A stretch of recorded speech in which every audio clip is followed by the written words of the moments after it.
When did karma hit your perfect ex in a way that made you believe in justice? Story 1. I used to call him Mr. Perfect. Custom suits, white teeth, the founder who worked hard and played clean.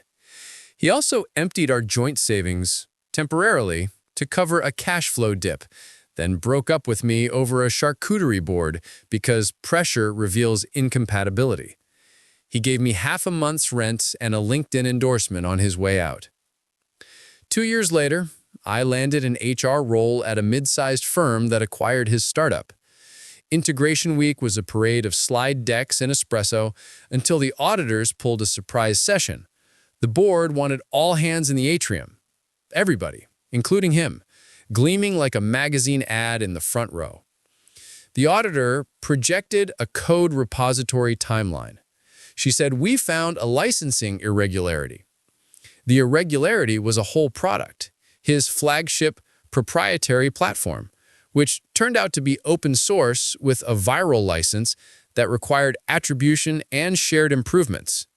They'd ripped it, closed it, and sold it. That's not just a bad look, it's a legal grenade. He tried his trademark charm. "We outsourced that module. Vendor misled us." "About that vendor," the auditor said, clicking to an invoice. The vendor's LLC matched his personal bank account from a seed round document. I knew that routing number. He'd used it years ago to temporarily borrow from me. Murmur. Then, the final slide. An email chain showing he'd rejected attribution because it diminishes brand distinctiveness. Forwarded by the new CFO, his fiancée. She stood up, voice steady. "I reported it. I'm not going down for you." Security didn't cuff him, but they did escort him out while he kept whispering her name like it was a life raft. He'd built his image on borrowed code and borrowed money. I walked back to my desk past the glass doors he used to glide through and set a reminder to transfer a tiny, symbolic amount from my savings to my future fund. That night, he texted, "Any chance we can talk?" I replied with a link to the open source license and wrote, "Attribution matters." He never responded. The next week, the acquisition press release was pulled. The month after, he posted a Notes app apology. For once, he gave proper credit to the repo and, accidentally, to karma. Story 2. I'm 17, which in family court means almost a person. My mom's ex, my former stepdad, was the neighborhood's favorite volunteer. He'd make pancakes for the team, kneel to tie kids' cleats, and lecture me about respect. When he left for a shinier family in a bigger house, he told everyone Mom was emotionally unstable and that I was alienated against him. The courtroom smelled like paper and coffee. He arrived with a grin and a binder of evidence, screenshots of Mom's late replies, my sarcastic texts. His lawyer kept saying, "best interests of the child," like he invented the phrase. The judge was measured. He asked if I wanted to speak. I did. I'd spent 6 months collecting a calendar of every promised visit that became a last-minute cancellation. Work emergency, client dinner, traffic.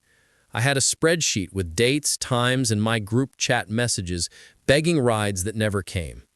Mom didn't know I kept it. She was busy keeping us afloat. I handed up a folder.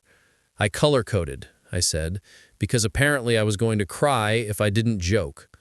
His lawyer tried to object, but the judge waved it off and turned pages. Pink for cancellations, yellow for late arrivals, red for the time he left me at the soccer complex when lights went out, insisting I build resilience. There was also a video, me on a curb, whispering into my phone, the security guard's flashlight hovering like a moon. The timestamp matched his Instagram story of a rooftop cocktail with the caption, "grinding." The judge looked at him. "You posted this during your daughter's scheduled visitation." He started the familiar tap dance. "It was a networking stop," the judge said. The order changed that day. Primary custody to mom, strict schedule for him, therapy for both, and a social media gag. As we stood to leave, he leaned toward me. "You didn't have to humiliate me." I shook my head. "I didn't. You did." On the escalator, Mom squeezed my hand so hard it hurt. "You saved us," she whispered. I said, "No, you saved us.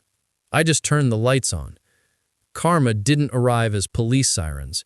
It arrived as a printer, warm from the tray, and a color key even he couldn't spin away from. For once, the room believed me more than his smile. Story 3. I was the upgrade, according to him anyway. He left his crazy ex, his word, and proposed to me with a diamond that sparkled like it had a PR team. He curated our life like a brand, private chef tastings, drone footage of our hikes, a pre-wedding hashtag, and a do-not-wear list. Mr. Perfect with a label maker. At the reception, the best man set up a slideshow.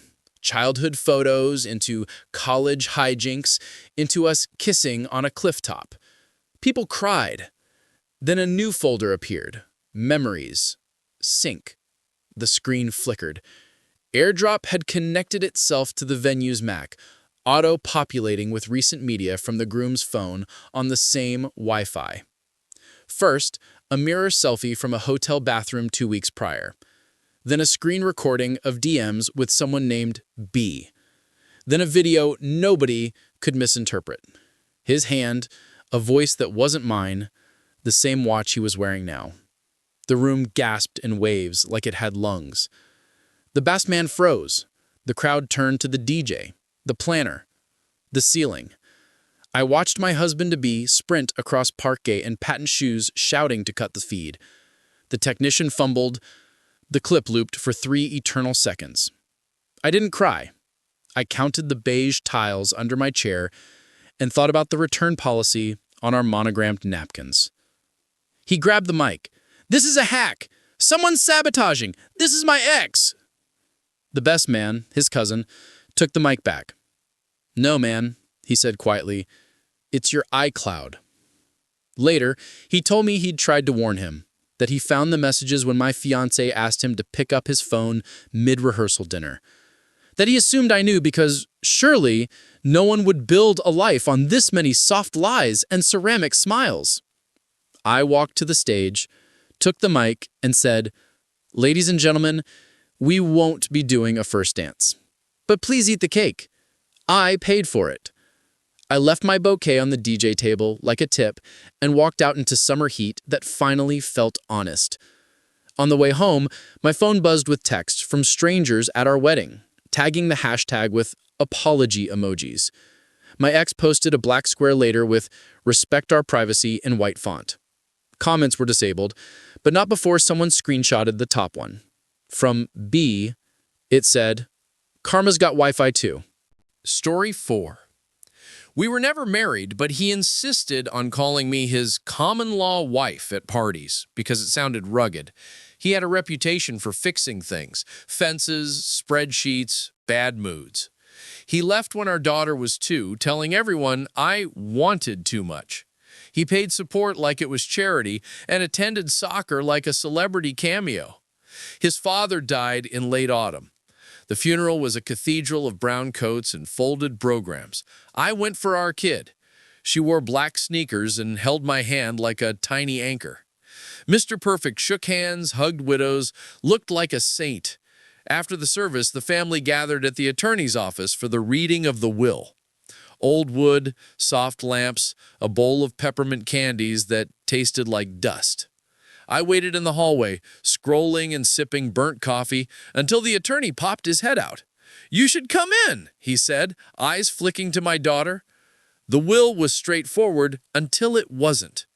Bequests to charities, to cousins, to a church. Then a clause with a title, bolded, on character. The room straightened. The attorney read, "Grandfather had created a trust for the welfare and development of his granddaughter, our daughter. Disbursements for school, for health, for milestones. A stipend for me to manage it. My ex's face stayed smooth. Of course Grandpa was generous. This would all flow through him, as everything always did. Then the kicker. Should my son's conduct toward the child's primary caregiver fall beneath standards of decency, measured by arrears, harassment, or neglect, he is disinherited from the remainder, which shall pass to the child's trust. My ex laughed. One bark. That's subjective. The attorney slid a folder across the table. Arrears notices, emails where he called me dead weight, screenshots of missed pickups with timestamps. Grandpa had been quietly collecting receipts like stamps. The sentence after the clause did the math. As of the date of this document, the conduct threshold is met. Silence pooled. My ex's mother pressed a napkin to her mouth. He looked at me, then at my daughter, who had been drawing a cat on the back of a service program. She didn't look up. I didn't smile. I didn't gloat. I signed the trust documents with a trembling hand and then took my daughter outside to split a peppermint on the stoop. He followed us out and started to speak. Apology? Threat? I'll never know, because our kid held up her drawing and said, "Mom, I made the tail too long." Karma wasn't thunder. It was ink on old paper written by someone who had seen everything and finally, mercifully, believed me. Story 5. He was the neighborhood golden retriever. Waves at dawn joggers, hosts movie nights, knows everyone's dog by name. Perfect, as long as you didn't look too close at my cracked windshield or the way he longed overtime that didn't exist. When I refused to co-sign a loan for a boat, he moved out to find clarity and found himself on a dating app within the hour. A month later, our HOA rolled out a new group chat app to coordinate leaf pickups and noise complaints. It had a feature called Incident Log that let you upload photos with time and GPS. People mostly used it to shame trash cans. Around midnight on a Tuesday, a post dropped. Anyone know this guy? 2 video clips followed, taken from a teenager's drone. The footage was cinematic. Moonlight, glittering dew, and my ex in a hoodie kneeling by our neighbor's truck, dragging a key down the passenger door like he was signing his name. He looked straight up at the sound of the drone, eyes bright like a raccoon's. The thread exploded. He claimed it was a deepfake. His profile pic was still him in a flag tank top holding a grill spatula. The cognitive dissonance wanted to save him. But then the teen's mom, our HOA president, posted the raw files plus the drone's metadata. Timestamp matched the exact time he'd texted me. Can't sleep, miss you. The neighbor whose truck got keyed? A claims adjuster. He looped in insurance. The adjuster's sister? A city prosecutor. She looped in police.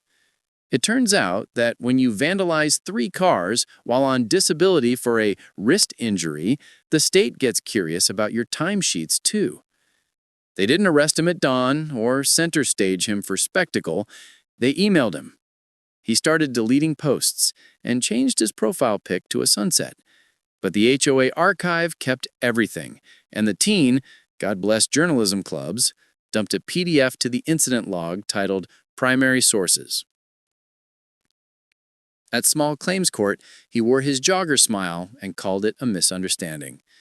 The judge asked why his smartwatch recorded a spike in heart rate at the exact timestamp. He said he was doing push-ups. The teen raised a hand from the back row and said he was doing vandalism. Verdict: restitution, community service, and a fraud investigation for the timesheets. As we left, he tried the old cord. We were good once, right? Could you tell them I'm not a bad guy? No, I said, but I'll tell them you're very online. The drone hummed outside as if waiting for an encore. Karma didn't post a clapback. It just penned the receipts. Story 6. He called himself a disciplined person. Meal prep and color-coded containers, heart rate zones, a quote about earning your Sunday taped above the espresso machine. When he dumped me, he said I lacked grit because I preferred hiking to structured mileage. He kept the blender and my dignity. Fine. I signed up to volunteer at our city marathon anyway. Station 14 at mile 22, the point where even the glossy people start looking human again. My job was boring and righteous. Keep the cones tight, make sure nobody cut through the construction detour, and hand out safety pins to anyone whose bib was flapping like a surrender flag. At sunrise, the elites zipped past, empty-eyed and gorgeous. An hour later, the influencers rolled through with GoPros and taped smiles. That's when I saw him. Easy jog, clean shoes, hair dry. Something didn't add up. Around mile 22, nobody looks like a catalog. He gave me his curated grin and a wink that used to feel like home. "Looking strong," I yelled, because I am a saint in a neon vest. He didn't hit the mat. Our timing mats beep for every ankle chip. His didn't. I stepped out. "Sir, you need to pass over the sensor." He jogged backward, laughed loud, arms wide. "Caught the signal already! Had a blip at 15. It happens. My coach is on radio with HQ." We don't have radios. We have walkie-talkies and a spreadsheet. I waved him through because I'm not a cop. But the guy next to me, retired math teacher, 3 marathons a year, cardigan even under the volunteer tee, pulled up the live leaderboards. At mile 10, my ex's split was missing. At mile 15, it reappeared. At mile 18, he was suddenly 5 minutes faster. The app flagged him with a gray dot, verification needed. The bike marshal came through 10 minutes later, sweating sincerity. "Anyone see bib 1983 enter the course here?" The math teacher pointed, without looking up. The marshal radioed. "Copy, he's wearing bib for corporate challenge?" That's the CEO heat. I knew that detail only later when the finish line replay went around. Him breaking the tape for the corporate challenge, an internal contest for the city's biggest employers, cameras flashing. His boss was at the ribbon, mic'd up, telling a local anchor how their wellness culture translates to execution. They'd put his smiling face on a careers landing page. Then the emails started. Runners posted their Strava maps. Volunteers uploaded phone pics. At mile 13, he was drinking a latte in a storefront window. At mile 16, he was on a scooter, bib tucked under his hoodie like a secret. The nail in the shoe? The timing chip registered in the center of the course, while his gym buddy, same shoes, different calves, ran the mats with a second bib number pinned under his. The buddy split pattern looked like a heartbeat. My axes looked like a spreadsheet. The race DQ'd him by afternoon, yanking his photo from the homepage with a clinical little asterisk. The sponsor called his boss. Corporate challenge rules are strict because liability is strict.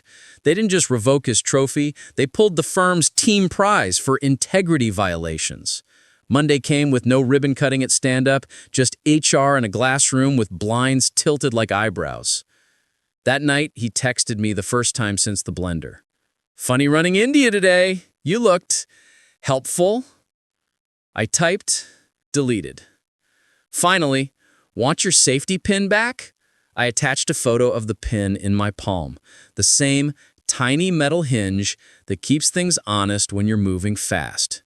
He didn't reply. A week later, his coach posted a statement about core values. The firm posted a job listing for his role. The pin's still in my coat pocket, sharp and small as a moral. Story 7. I'm supposed to be the villain in his story, the genius PI, that's principal investigator, not detective, who got political after we broke up and couldn't handle his success. He teaches the freshman seminar, wins the teaching award, bakes sourdough. The coffee outside his office tastes better because he stands near it. His keynote at the regional conference was titled Emergent Behaviors in Constrained Systems. He wore the jacket I picked out and the expression you wear when applause feels inevitable. I sat 3 rows from the back with a friend who once had a panic attack in his lab and still apologized for wasting his time. Slide 12 appeared. a graph with a distinctive slope, and a messy orange annotation. Noisy cluster?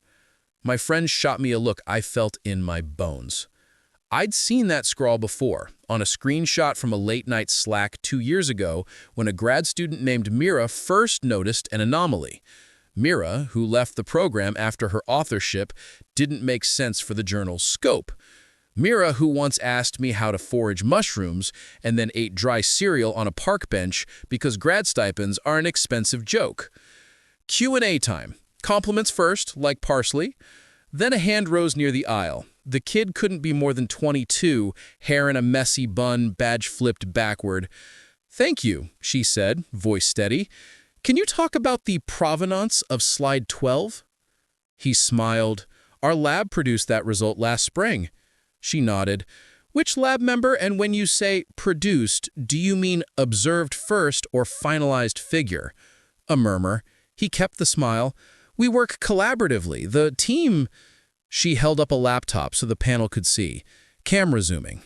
"Because the raw data was generated by Mira S. in March of the previous year, in a Google Sheet titled EM Behavior Draft 3. I have the version history.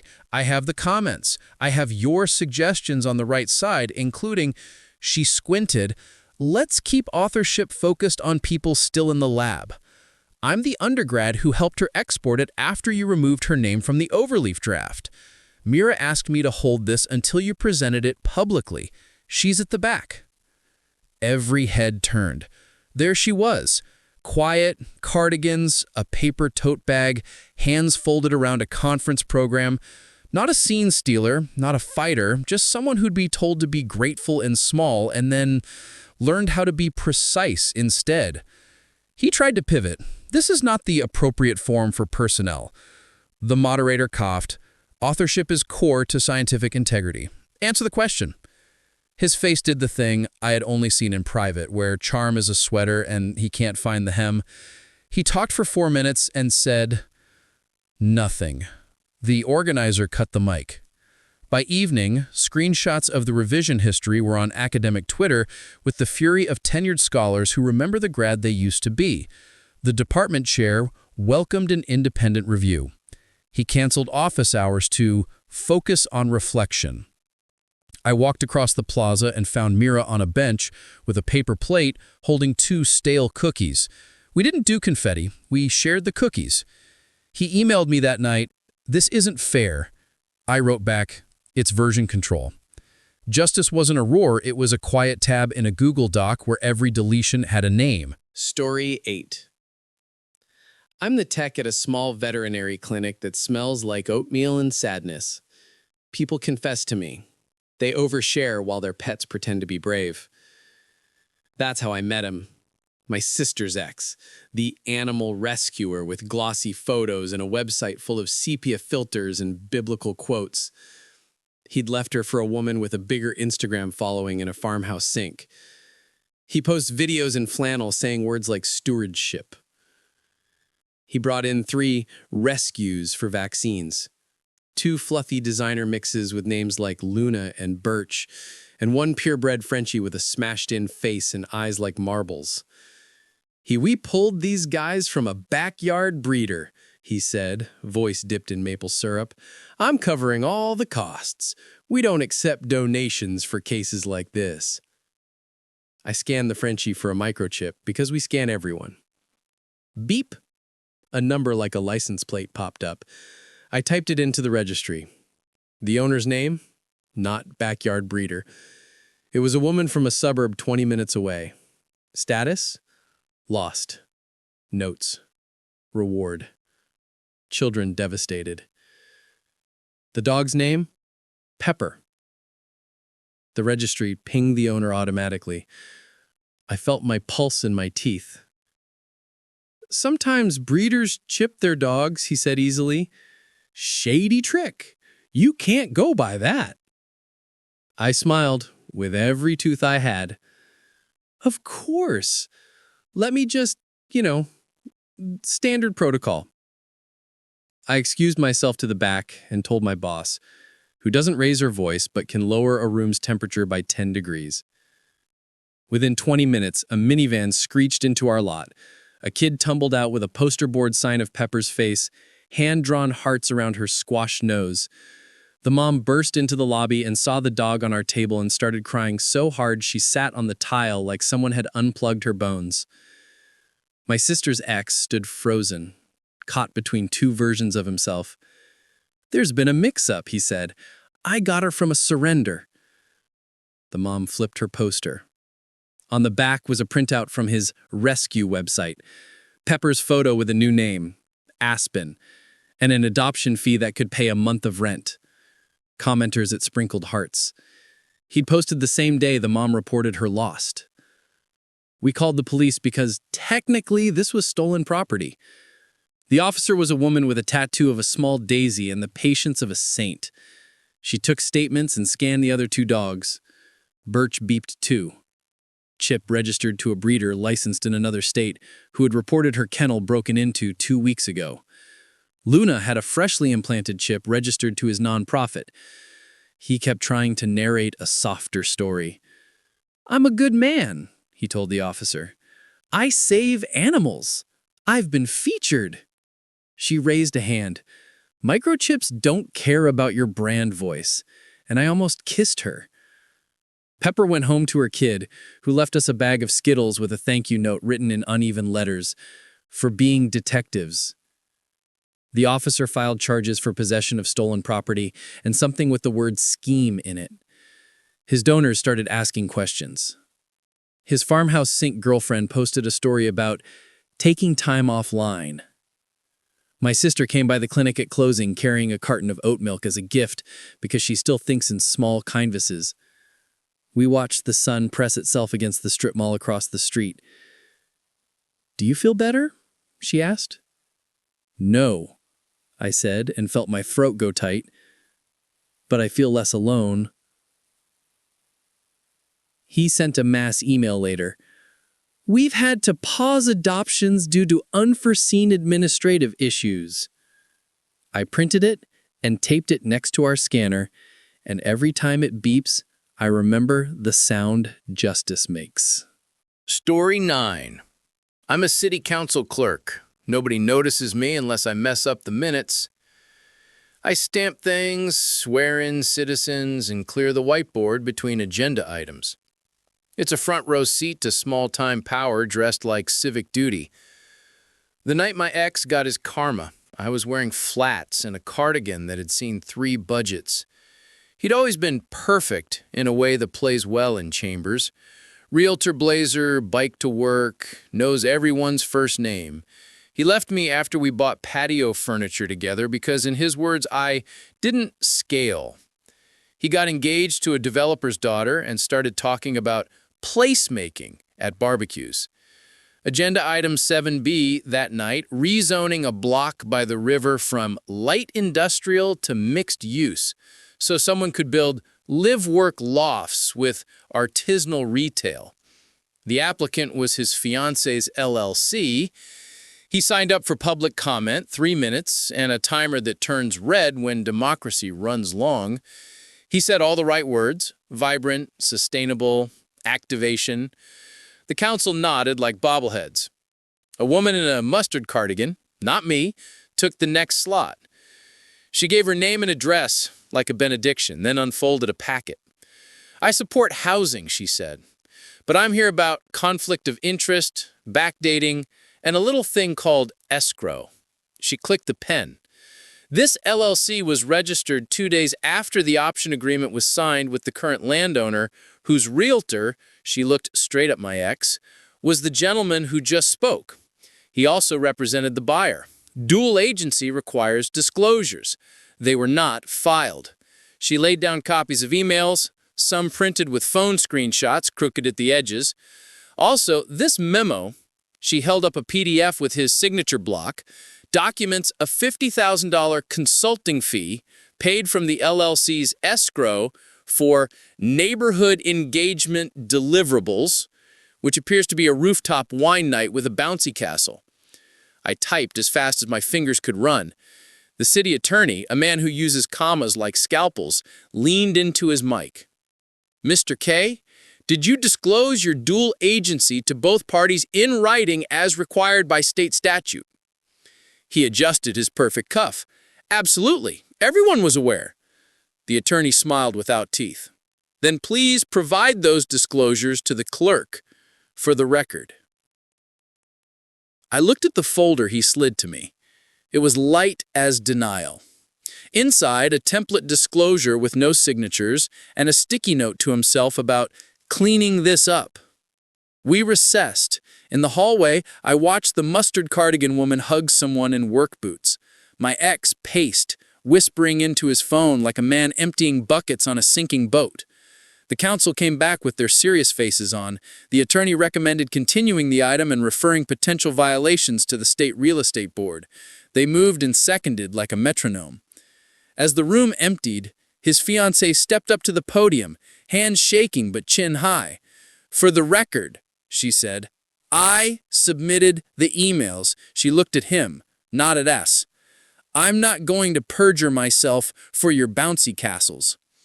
He blinked like a man who had just met the consequences of being adored. The microphone was still hot. Every eye was on him. He chose silence, which was finally honest. I stamped the referral with a satisfying thud. The next week, a notice went up on the state board's website. Complaint received. He posted a photo of himself on a hiking trail with the caption, "Sometimes you have to unplug." Comments were off. The agenda moved on. Story 10. I'm the station manager at a small-town public radio station where everyone thinks whispering is the same as being ethical. Our morning host, my ex, built a brand on being your thoughtful neighbor. He read obituaries softly and interviewed farmers about soil health, and once a poet about grief. He took calls on Fridays. He took me for granted until he didn't take me at all. He left with the line, "We're just on different frequencies," and then started dating a sponsor's daughter who makes candles that smell like June in Vermont. He was perfect at being harmless. I kept the transmitter humming and the pledge drives honest. A listener named Ruth called one Monday to say their medical debt fundraiser had hit its goal thanks to that morning guy. He'd done a segment about a local musician with leukemia, and the donations poured in. I cut a check from the station's giving circle and felt warm for a full hour. A week later, Ruth called again in a voice that had been scraped thin. "The hospital says the account's already paid," she said. "They returned the check, but the GoFundMe still says it needs $12,000. Is that normal?" I dug. The kid's GoFundMe organizer? My ex. The withdrawals? To his personal checking account, with the note, "Dispersing on behalf of patient," and an upload of a letter from the family. The letter had a typo in the hospital's name. I called the musician. He cried politely and told me he hadn't seen any of the online money, just the station's check that bounced back. He thought my ex was handling it. We're small. We can't afford a scandal. But we can afford truth. I pulled aircheck audio and donor logs and printed screenshots until the office looked like a conspiracy theorist's basement. I brought it to the board chair, a librarian whose cardigan has seen 3 wars. She looked at the pile and said, "We go live." The next day, we cut into Morning Neighbor with a bulletin. "We have an editorial note about fundraising transparency," I said on mic, voice calm like a pond over a shark. We read the facts, dates, amounts, routing numbers, the hospital's verification. No adjectives. He sat across the glass, color draining, palms up in a pantomime of innocence. We opened the phone lines. First caller, Ruth, bless her relentless heart, asking how to get her donation back. Second caller, the sponsor whose daughter he was dating, reciting the words fiduciary duty like a liturgy. Third caller, the musician, voice shaking through the morphine fog. "I trusted you. You looked me in the eyes," he said. My ex leaned into his mic. "It's a misunderstanding. Funds are in transit. I fronted some bills myself. It's messy." The board chair slipped me a paper. She mouthed, "We can say this on air." I read, "An interim station manager will host our morning show pending review." He flinched like the words were rubber bullets. Off air, he begged, "Let me explain. To you. You know me. I'm not a thief." I said, "I know you love a good story. It just turns out the receipts have lines." He posted an apology to our website with passive verbs. Mistakes were made. Donations were refunded. The sponsor pulled her ads. The prosecutor's office called us, not the other way around. He cleaned out his locker into a reusable tote that said, "Be kind." As he walked past Studio A, the musician's song came on in a pre-programmed set. Gentle guitar, a voice like Riverstones. He paused, listening to the station that had finally told the truth about him, and whispered, to no one, "I'm the good guy." The on-air light glowed red. I didn't answer. The song swelled, and the transmitters did their quiet, honest work, sending the signal across cornfields and porches and kitchens, carrying a chorus that had been paid for in full. Story 11. I work as a paralegal for an immigration attorney, which means my phone rings for two kinds of emergencies. I missed my biometrics, and they took my boyfriend.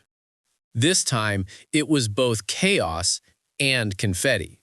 My friend Marco's girlfriend, whom I knew in that loose, she's fun at brunch way, left a breathless voicemail. Surprise fiancé visa reveal at the airport. Can you film? She'd scheduled his arrival party like a YouTube thumbnail. Balloons, a sign that said, "Welcome home, future husband," and a mariachi trio wedged between the luggage carousel and the Dunkin'. I got there just as CBP escorted Marco to secondary. His tourist visa was fine. His return ticket was printed. He had 3 pairs of socks and a jar of dulce de leche for his mom. What he didn't have was any idea that his girlfriend had spent the last month submitting forms under his name. She called it paving the road. In reality, she'd mailed in an I-129F fiancé petition with screenshots of FaceTimes, captions like, "He's my soulmate," and a support letter she wrote pretending to be him.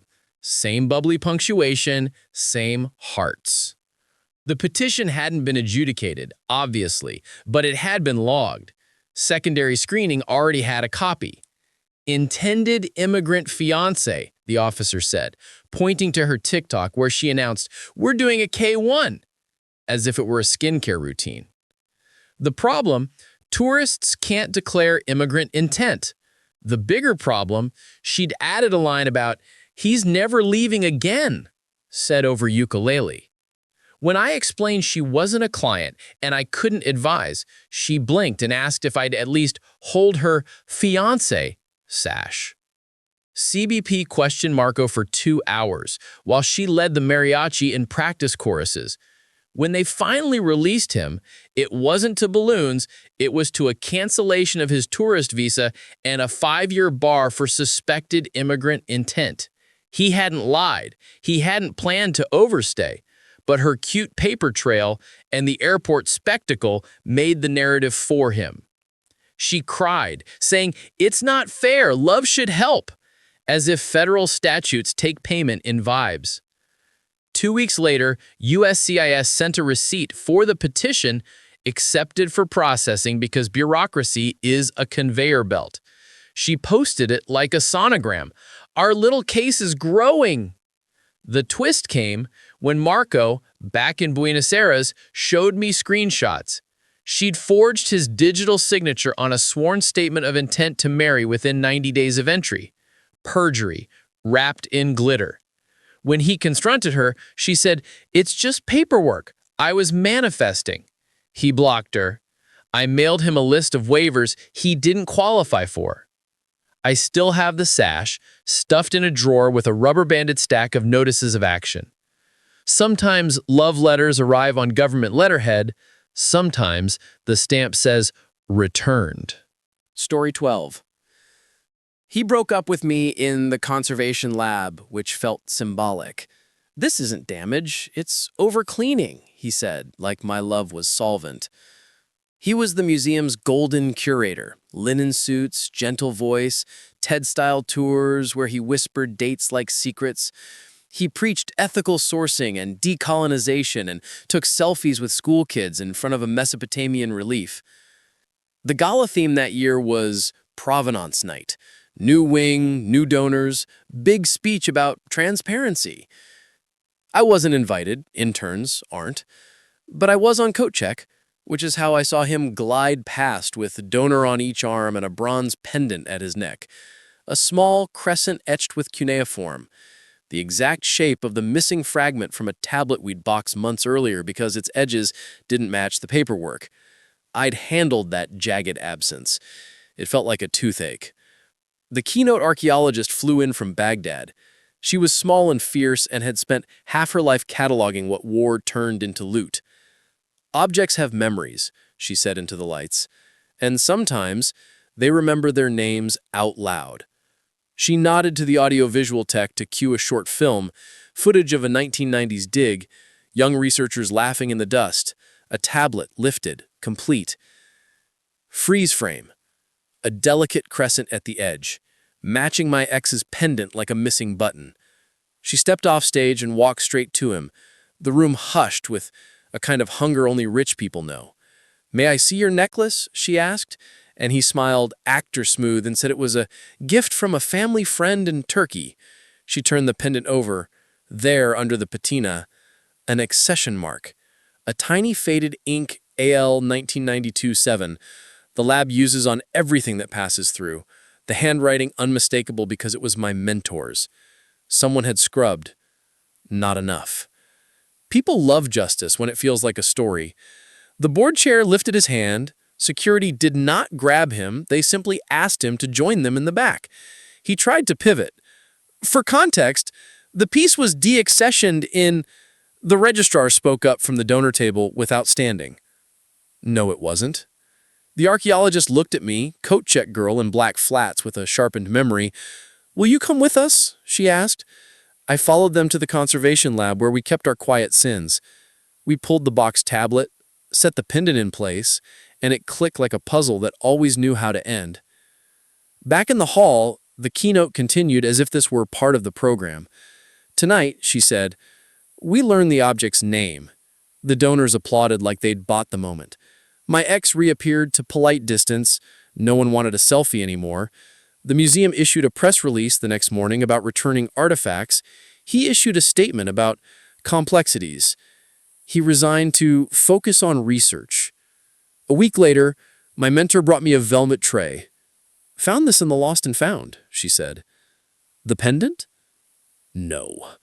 A single linen shirt button, etched faintly by a solvent spill, crescent-shaped.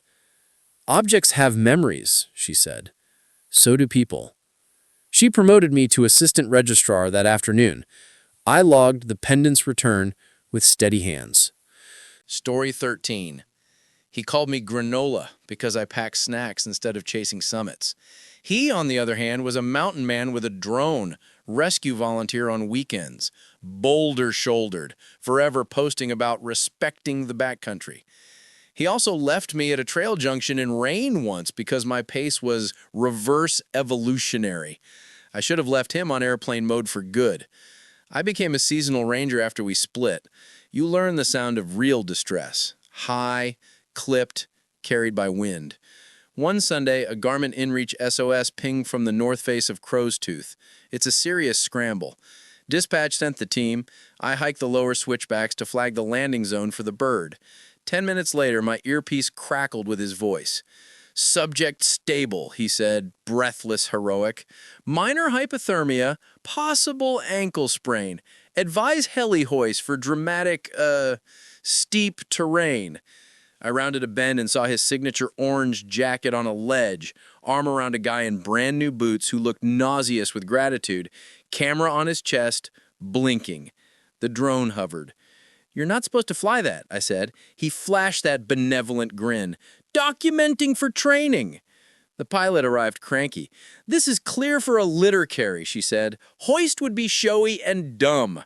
He argued. We didn't hoist. We walked the grateful newbie down, checked him at the trailhead, and called it good. 2 days later, the park's Facebook got tagged by a YouTube channel. "Epic rescue on Crow's Tooth. Heli." The thumbnail? My ex, jaw set heroically, helicopter rotor wash whipping his hair. Except our helicopter hadn't flown a hoist that day. The video cut cleverly, heli B-roll from last season stitched with Sunday's carry, plus a founded footage bit where he candidly talks about the risk he takes for strangers. The sponsor link was prominent. So was his Venmo. It might have worked. People love a hero.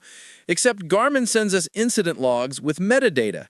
His SOS signal had fired 5 minutes before the accident. The subject's inReach? Silent. We pulled the newbie's contact. He admitted he'd answered a guided hike with content capture ad. The fall was a staged slip after my ex told him, "We'll make it look real, don't worry." The superintendent called a meeting. He came in wearing that jacket like armor. We laid out the logs, the timestamps, the drone footage showing him dropping a chemical hand warmer into a puddle to make steam. He started with optics, pivoted to greater good, then landed on everyone does it. The superintendent slid a paper across, termination of his volunteer status and a bill for misuse of emergency services. It included the helicopter standby fee, even though we hadn't hoisted. The line item read, potential deployment costs. Poetic. As he left, a real SOS came in. Child dehydrated on the ridge. We moved like a machine. Packs, radios, water, shade. He stood by the trailhead, hands uselessly empty, watching us go save someone without cameras. I jogged past and he reached out like words could anchor me. "You know I care," he said. I didn't break stride. I said, "The mountain doesn't." The ridgeline cut the sky sharp and clean. We found the kid fast because we do, because snacks and shade are better than speeches. That night, his channel posted a sunset photo with the caption, "Taking time to reflect." Comments were off. The mountain kept its own counsel.